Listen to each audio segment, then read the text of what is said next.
All right, man. So you've been out there 32 years, right? Yep. What's the craziest thing you've ever experienced? Four-wheelers cutting semis off because they're in such a hurry, driving, going somewhere. Give us an example. Well, for example, Baltimore, Maryland, Friday night, or no, Saturday. They guy driving a BMW cut me up, cut in front of me, and there wasn't probably a ruler's, old school ruler's length between my bumper and the back of his bumper.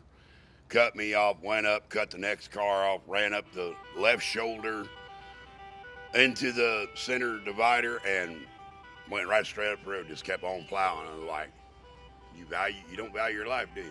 It's crazy. Yeah. People don't care out here no more. Then they wonder why there's wrecks. But it also don't help too when you got all these billboard signs up that says, "Oh, you get in a semi truck wreck with a semi, we'll get you millions of dollars." Yeah, if you live through it. Yeah. But What are those chances? yep, very slim and none. What do you have to say to the people that said you were lying about the miles you used to run? Because I'm back from the old school days. Didn't have to worry about ELDs. You run two log books. Make sure you give the DOT the right logbook when you if you get pulled over or stopped. It can be done. Trust and believe.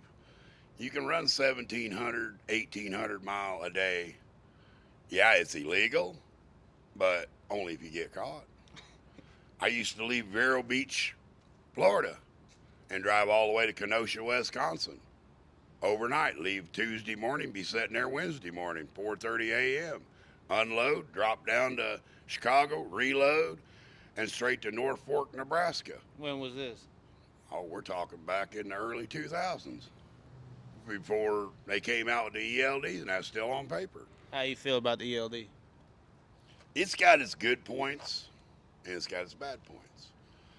Uh, a lot of drivers, yeah, they need ELD logs because they, how would you put it? They try to push it too hard. They don't need to be.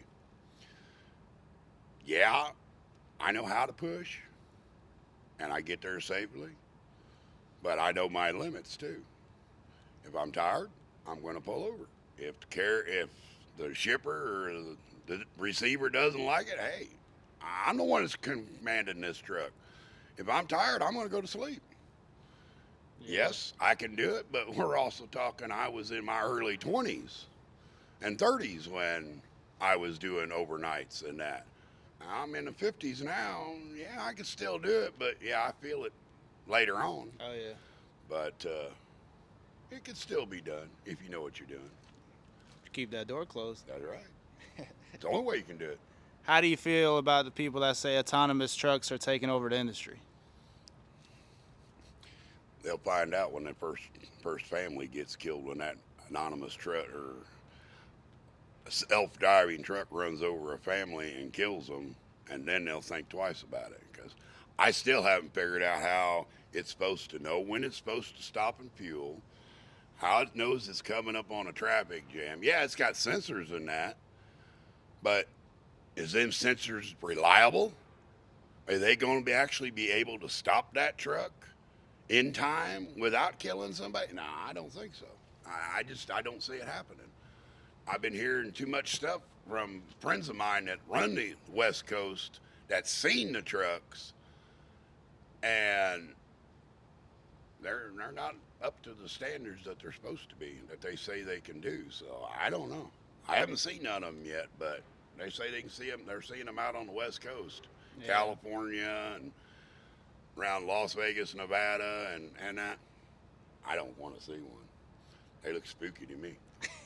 you know, You don't trust it? no, no, I ain't gonna trust it being behind me and I have to come to a stop and it not plowing the ass into me.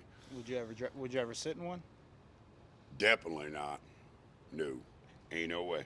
Doesn't interest me. I don't want to sit in the center of the truck like you're in an airplane. I like sitting over here to the side. No, no, definitely not. What would you say to the drivers that can't even do 500 miles a day? They got soft hands. Yeah. They ain't a driver. If you can't do more than 600-700 mile a day, you ain't an over the road driver. You're a want to be home every night driver. Me, yeah, I'd like to be home every night, but that ain't where the money's at. You got to be gone at least 3-4 weeks at a time to accumulate that money, so when you do go home, you got something to show for it. Yeah, it's nice to be home every night, be with the family and the kids and that. I can understand that. I got a brand new grandson that was given to me back in January of this year. I'd love to see him every day. But I'm sure once he gets older and starts asking, well, where's Papa at? Well, Papa's on the road making money so he can spoil your little butt. You know, he'll understand. But a lot of people, I got to be home every night. I can't do this.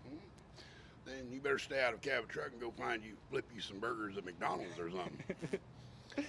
How much would you pay a new driver fresh out of school? Depends on whether he knew what he was doing or not. Home weekly, automatic truck. What you think he's worth? Home weekly, automatic truck. We might go 55 cents a mile, maybe. Depends on how he was on delivery times, pickup times, and that. Yeah, maybe 55 cents a mile. Yeah.